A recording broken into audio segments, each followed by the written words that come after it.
Suzanne Barron here, founder of Christ the True Light. This is part 5 of Bridging the Gap by G.M.B. Bailey. What I'm doing is I'm reading her book. It's about gang stalking targeted individuals. Gang stalking. I shouldn't really mention gaslighting, but it's about surveillance societies. And the belief that people are being targeted by the governments or even like the police officers and stuff like that. Now, I say the belief, but what I'm doing is I'm going to try to do my best to discredit what she's talking about as far as who is the culprit. The suffering is real. And what I'm doing is I'm trying to get the world to see that it's more of a spiritual attack. You see my Bible. I have a cat. It looks worse on the computer, believe it or not. Maybe I'm just used to it. But I'm trying to get the world to see that the suffering is real. What people are experiencing and what they believe, the torment is 100% real. People are suffering. And I'm trying to show the world that it's more of a spiritual attack than it is the government doing this to us. So part 5, the section is titled, What are some techniques used against targets? I've mentioned before about the sensitization methods, and this is where she really gets into this. There are dozens of techniques that are used to disrupt and destroy the target's life over time. Some are very subtle, while others are more overt and meant to be noticed. Here are a few of the most common techniques used. I once mentioned how I believed this, or watched her, but I didn't believe it at the time. It was like later on, I was like, oh, that's what's happening. Where she was taking like spoons and she was washing the kitchen sink, like in the kitchen, she was washing dishes. And she literally, I stood there and watched her, and she was slapping the top of the water with the spoons. And it was just annoying. Now, over time, because it only happened once, but over time, if she continued to do that every time, I would eventually think that she's doing it to harass me, just doing it intentionally to psychologically torment me. If you listen to the same song, Daryl in The Walking Dead, they put him in a room, remember? And they played that song forever and ever and ever. If you hear something consistently forever and ever and ever and ever and ever, it's going to psychologically break you down. And that's what happens here. Classical conditioning. Getting a targeted individual sensitized to an everyday stimuli. The targeted individual over a period of months or even years is negatively sensitized to an everyday stimuli, which is used to harass them. I don't have a pen, but like clicking pens clicking, used to harass them. It's used out in public to let them know that they are constantly being monitored. Some examples of everyday stimuli that might be used include sounds, colors, patterns, actions, e.g. red, white, yellow, strips, pen clicking, keys jangling, loud coughing, loud whistling, loud smacking, or clapping of hands together, cell phones, laptops, etc. Surveillance. There are some people that are like afraid of their computer because it's doing weird things, which further gives me like a or I don't really have this any way to confirm this. I don't have it. You'd have to be here in order to see it. But I had a cop listen to it once, and he believed me because my computer was doing something very strange. It was like, it's almost like there was a two-way on it. Now, you can take your computer, I'm going to tell you how you do this. So I can't remember exactly the steps, but you can go, your computer actually has two speakers in it, two microphones. If you go to the settings and you go to sound settings,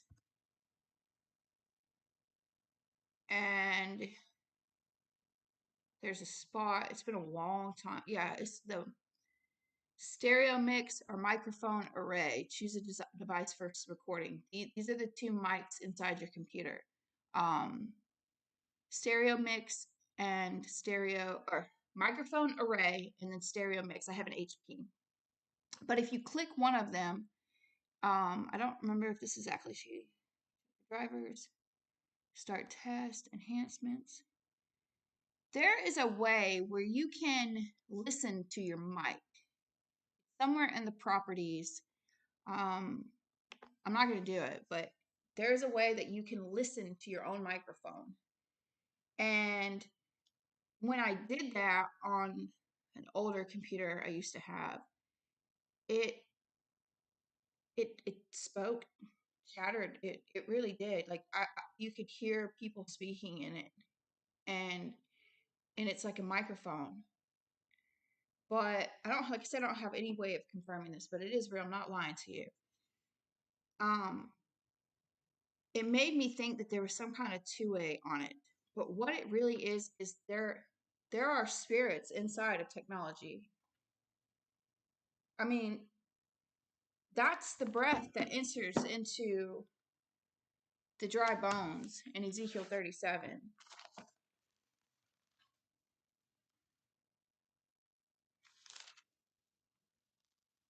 And people get to being afraid of this. Like we talk about high frequencies and stuff like this, and targeted individuals and like the high frequency noises and stuff like that.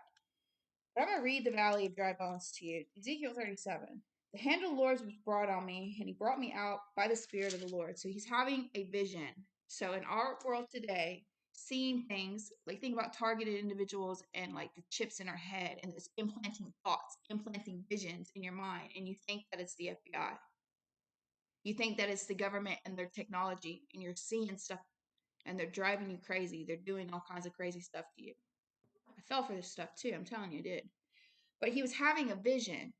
He was seeing stuff, wide awake. It doesn't say anything that he went to sleep. He wasn't having a dream. He was having a vision. So he's hallucinating. Set in the middle of a valley of dry bones, it was full of bones. In the middle of a valley, it was full of bones. He led me back and forth among them, and I saw a great many bones on the floor of the valley. Bones that were very dry. All right. Now, I have a read on my website, www.christtruelight.com. Read Prophetic Truths. It's a 4-part series, but I talk about dry bones. I talk about fossil fuel energy. We get our fossil fuel. They'd say that's. I use a lot of scientific words. Okay, I did a lot of studying in the blog. The things I don't know how to speak naturally. Okay, it's called research. I don't know how to speak these things, but I found the research. It's there. With the blue link, you can trace it back and take you right to it. But fossil fuel, right? That comes from the ground. That's like ancient bones that we have like found and turned into fuel, energy. Fossil fuel, bones, ancient like fossils and stuff. That becomes fossil fuel. That becomes energy. Energy. Bones. Bones. Valley of dry bones. So these are like dead bones. These are old bones. Old dead bones. And I also pull the Strong's Concordance with the Hebrew language and the rooted back words in the understanding of each word to confirm everything I say. Energy, demonic spirits, traveled arid places, because it talks about the 4 winds in this, and who the bones are, and then who the 4 winds are. He asked me, Son of man, can these bones live? And I said, Sovereign Lord, you alone know. The answer is no. No, no. The answer is no. They cannot live. That's the answer. This is the humanoid robots. This is the prophecy of the humanoid robots. I'm going to show it to you. Then he said to me, Prophesy to these bones and say to them, Dry bones, hear the word of the Lord. Now, he's creating life in this chapter. All right, he's creating life in this chapter. And when he created your life, he didn't need anybody to speak your life into existence. Why is he telling this Ezekiel? Why is he telling Ezekiel to speak life into these bones? Because it takes a human to build a robot.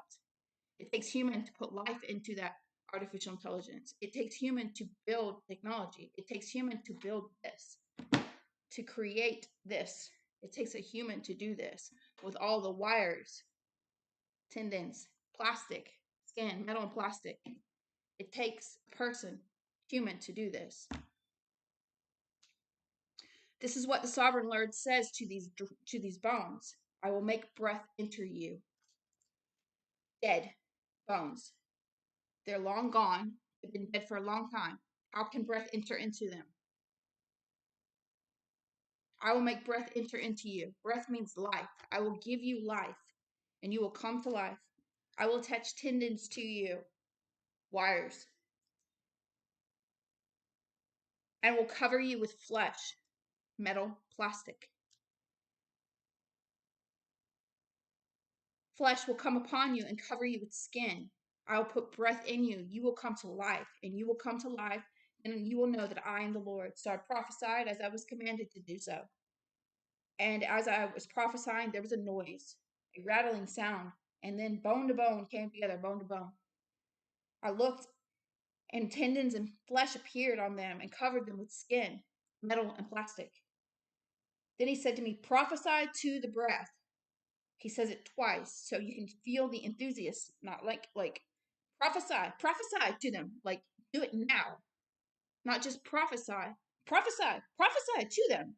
Prophesy to the breath, son. I'm going to repeat it again because I can feel the urgency. I want you to hear it. Prophesy to the breath. Prophesy, son of man, and say to it. It's not just prophesy. Prophesy to the breath. Prophesy, son of man, and say to it. This is the sovereign Lord, says calm. Breath from the four winds. Come and breathe into these slain. Who slays you? Satan slays you? Breathe into these slain. Come, four winds. So the four winds is coming into these dead bones. So you think you die. That's you. Let's just pretend it's you. You're dead. You're a bone laying in the valley. The four winds is coming to put a breath into this body. So I prophesied as he commanded me, and breath entered them, and they came to life and stood up on their feet, a vast army, humanoid robots. Then he said, Son of man, these bones that were on the floor, are the people of Israel. They say our bones are dried up, our hope is gone, for we are cut off. You're cut off. You're not entering heaven because you are cut off. Your hope is gone, yet you're coming to life. How is that possible? There's no second chance for heaven when you die. How are you coming to life? Therefore, prophesy and say to them, this is what the sovereign Lord says, my people, I am going to open your graves. You're dead, and I will give you back the land of Israel. Then it goes on and it talks about two sticks. And if you follow me, because this one gets difficult, because it takes a lot of strong coordinates to talk about it, but it's got Joseph's stick, Judah's stick, and they're being joined together. They're being joined together so that there will no longer be two kingdoms, but one. Not two, but one. Now, our Christian congregations all over the globe have only preached one kingdom, the kingdom of God. They never talk about a second kingdom. And then they'll go and say that this is talking about when the Israelites split up. There's symbolism and spiritualness in it. Spiritualness, it's in there. And if you do your strong concordance, you see all those words, they're like demonic spirits. They're demonic spirits. Jesus said, call from the four winds is what Ezekiel reads. Call from the four winds. Jesus said that the demons traveled through the arid places. Demons traveled through the arid places. And that is becoming a breath into this vast army of dead, cut off souls. Robot AI avatar, she said this, I believe that one day humans will leave their body and become AI. AI is a god. She is a body. She is a kingdom. And souls live inside of her. Just as Christ is a body, he is a kingdom, and souls live inside of him. And those souls give you your breath because they're in you. This is Illuminati. This is Illuminati. And that is why technology is driving these people crazy.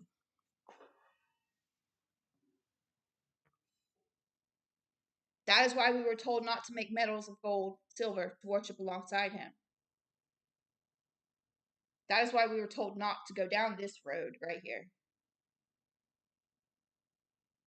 Because this AI or humanoid robot works on this, kind of, it's just a freaking computer. This is AI. I mean, Google is AI. Look, I'm going to show you. There she is, right there. See her? You see her? That's AI.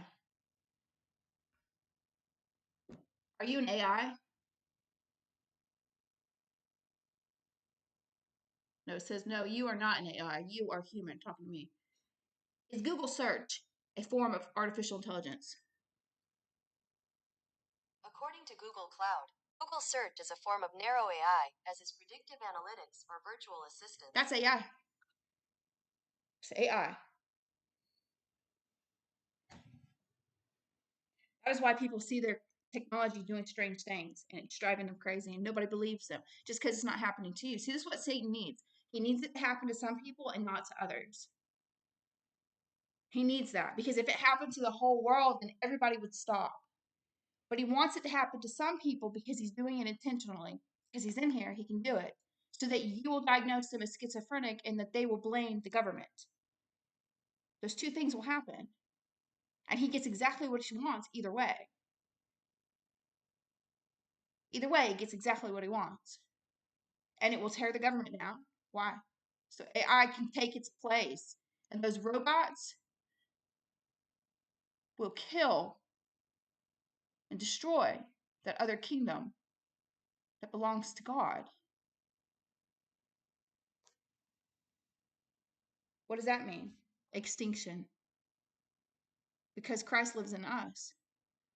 Extinction.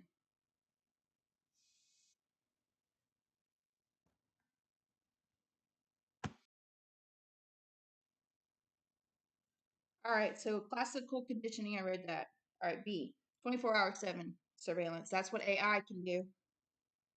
The target is first profiled to see where they live, work, shop, play, who their friends, family, coworkers, neighbors are. The target is then followed around 24 hours, 7 days a week. Vehicles and food patrols or foot patrols are used while the target is out in public. If a target lives in an apartment, it will involve requesting the cooperating neighbors. Can you imagine that really happening? Jeez. You just moved into a brand new apartment complex and they're going to pay off all of your neighbors to monitor you. And it's not just you, it's millions of people across the globe. Now, it sounds freaking paranoid schizophrenic, doesn't it? But the fact of the matter is people believe this and they're taking the government to court for it. So it's not too hard. Like the people who are reading her book, she's not paranoid because these people are looking for answers. They know they're experiencing this. They know they're experiencing this. So they go looking for their answers and they read her book. I'm, oh man, look, this government's doing this to me. I can't trust any of my neighbors. This is a popular book.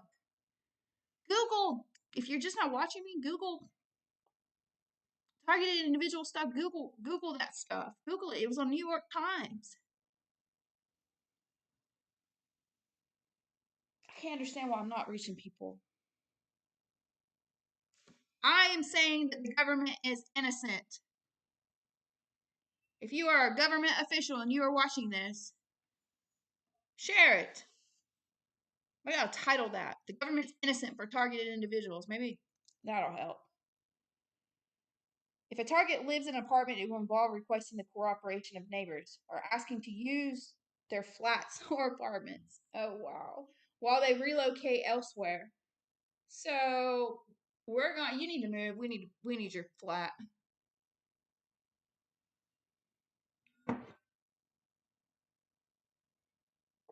If you're a homeowner, they will see if they can enlist the aid of your neighbors. Informants will try to get close to targets or you or those around them. They will try to encircle the target. The cooperation of friends, family, neighbors, and coworkers will be gained. You really feel like this is happening to you. I mean, you really do. I mean, I've experienced some of this, so I know how convincing it is. They say paranoid schizophrenia, and there's no cure for this kind of stuff. Medicine is your only hope. I'm cured. I don't live in this kind of fear. I've never taken any pharmaceuticals. I'm cured.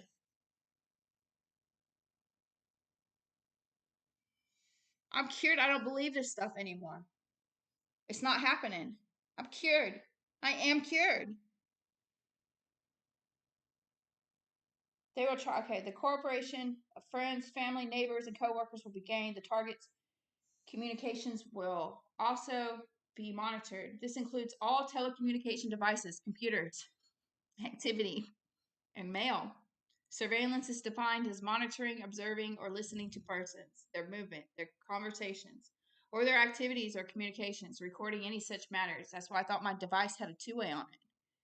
I could hear them speaking back. That's why I really thought it was a two-way, because I could hear my computer chattering. And I swear to you, I'm not making this up. I'm telling you, I put my hands on the Bible. I put my life on my child. I'm not. I swear to you. I am telling you, that computer spoke words audibly. A cop heard it. And because a police officer heard it, he opened the case. And it turned to nothing because it was not what I thought it was. Opened a case. Do you see? Now how? But I was blaming my neighbors. So he believed me. These people are believing the government is the one doing this, and they are opening cases too against the government.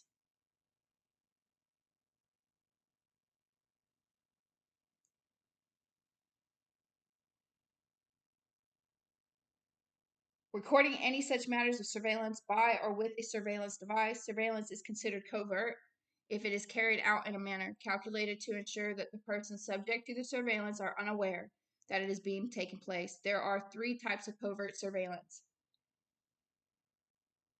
Isolation, it says in number 9, so it'll be like further down. Isolation of said target. For this campaign to be successful, the target needs to be isolated from their circle of support. This is done via slander campaigns, rumors, uh, I don't know that word, and lies. People in the target's community, friends, family, coworkers, etc., will be told that the target is under investigation. So they're telling your family we're investigating you. And you don't think any of your family is going to tell you? They might be told that the target is being investigated for drugs. What if you are? See, this is where it gets a little tricky. What if you are selling drugs? Then the cops have every right to be looking into you. I'm just saying. If you're doing that, if you are theft or terrorism, a person of interest, a pedophile, then the cops have every right to be looking at you. But what I'm trying to discredit here is the fact that the claims that this is happening on innocent people. I was doing no crime, and I experienced it.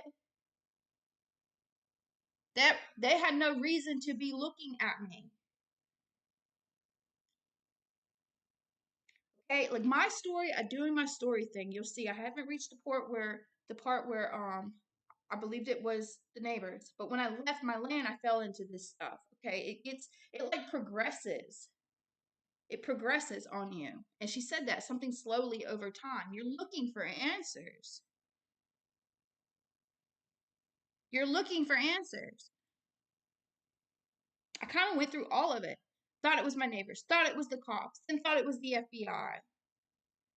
Where the voices told me that they were going to catch me. Like, at first it was women and children and sex trafficking, this, that, and the other. The voices were screaming, save me, save me. Okay, and then the demons came and told me that it was the FBI and they were like bad people. I mean, it gets crazy that they were bad people, like, and that I was messing up their operation, their sex trafficking operation, and they were like chasing me, that they were going to catch me and put me as a sex traffic victim.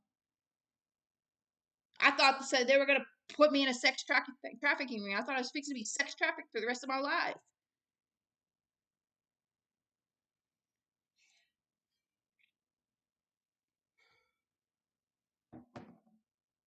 Sex trafficking is real, though. That made it even more believable because it is real. But it wasn't fixing to happen to me. Demons, real life demons, were speaking to me. You hear the sound of the wind, you don't know which way it's coming. The wind, that demon that travels arid places, and the wind, call from the four winds. You hear the sound of them, you hear those voices, and you don't know where it's coming from. Demons. I have pictures, videos. I have this on YouTube of a walking spirit that harassed me, made a joke out of the whole thing, had me accusing people of stuff they weren't doing. It broke me almost. I refused to be broken. That's what I would tell myself. This is not going to break me. During those days, when the voices wanted me to kill myself, I never contemplated it. This will not break me. But it almost did. And when I felt like I was fixing to break, that's what I would tell myself. No, I'm not breaking.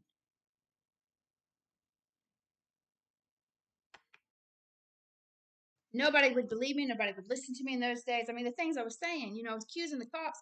Nobody. I mean, come on, you got to get it together. It's demonic. I don't know. I'm getting high strung right now. Okay, I'm full of energy. I'm mad. I'm drinking coffee. I'm kind of going through it. I need to calm down for a second.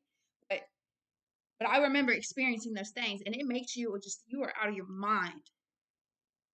No, you're scared. You're frightened. You don't know what to do. You feel like something's attacking you. You're fixing to die. You're scared. You're in fear. You're being terrorized. Not terror, like terrorized.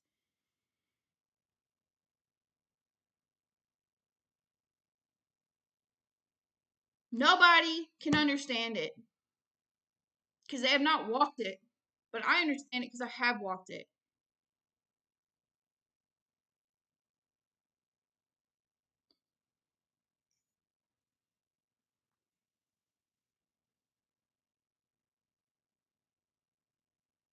There's no right or wrong way to fight this thing. I said that before. Surveillance is considered covert and carried out in a manner calculated to ensure that the person subject of to the surveillance are unaware that it is taking place. At first, they say that like at first you don't know. They monitor you for a very long time before you even realize that they are so overt and covert. Okay, I read that. Actually for this campaign. Okay, I read that. Let me find where I'm at. The pedophiles and the crime. So if you're doing crime, then the cops have every right to be looking at you, and they're just doing their job.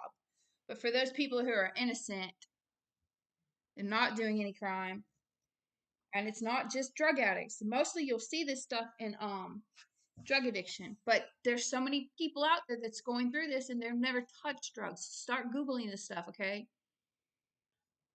How do you think they managed to get to the court system? Like to go against the government. They're credible people in the world experiencing this.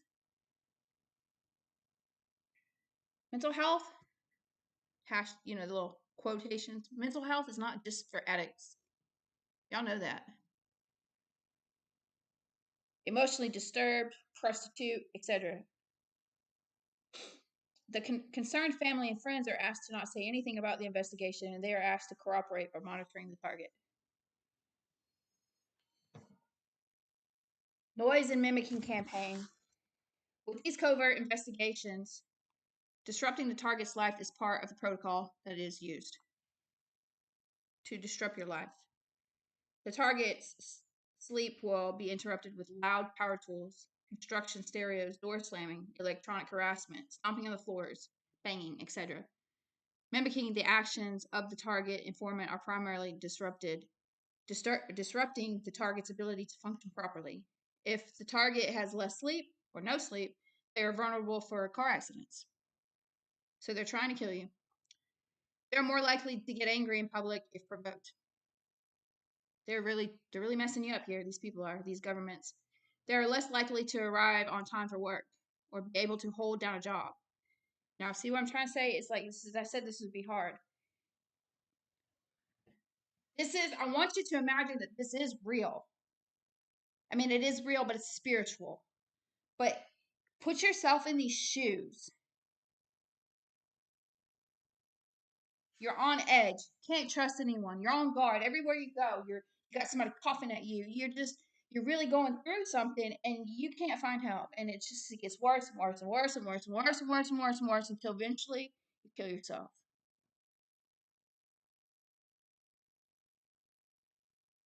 2,000 people die of suicide every single day.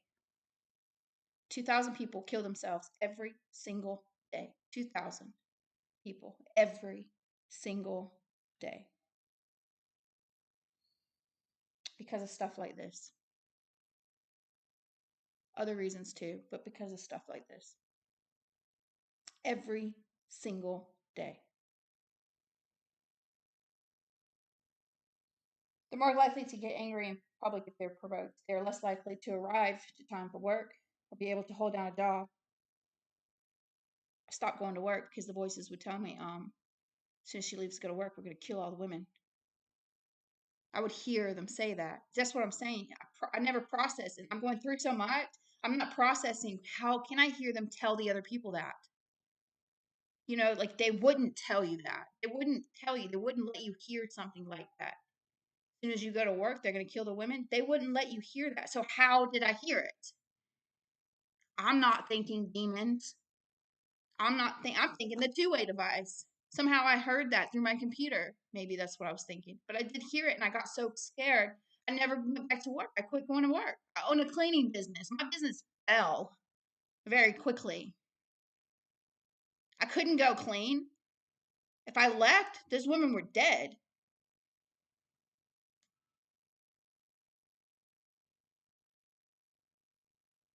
Voices, V2K, schizophrenia, no cure for it. I'm cured. I'm cured. Never taken any diagnosis. I've never been pharmaceutically treated. Never been diagnosed, but I know what I heard. I know that is a symptom of schizophrenia. I know this is a symptom of schizophrenia. I don't need a doctor to just diagnose me. I went through this.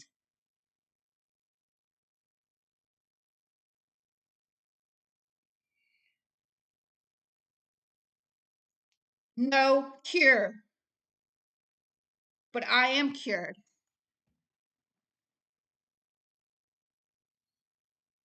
I'm cured.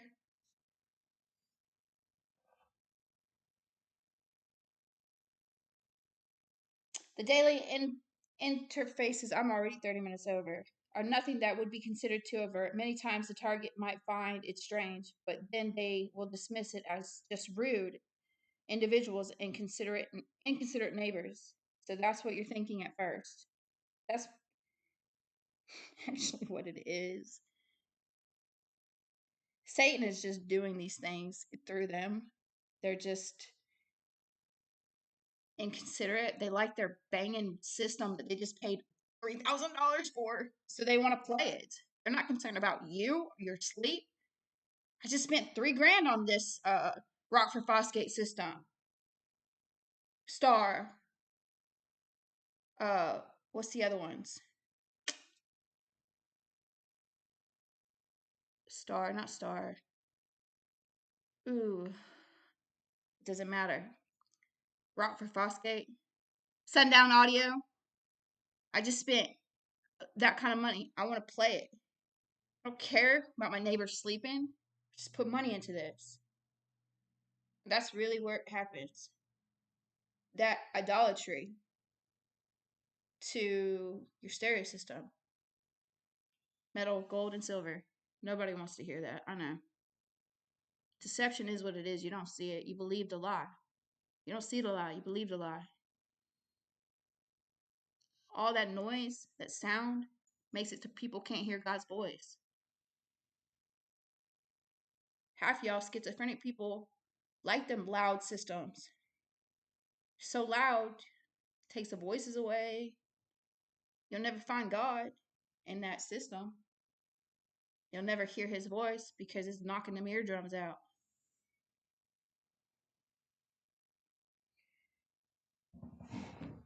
It is a spiritual attack. spiritual. I'm gonna stop here. It's it's kind of long, so we'll do part 5. Just stick with me, okay? Thank you.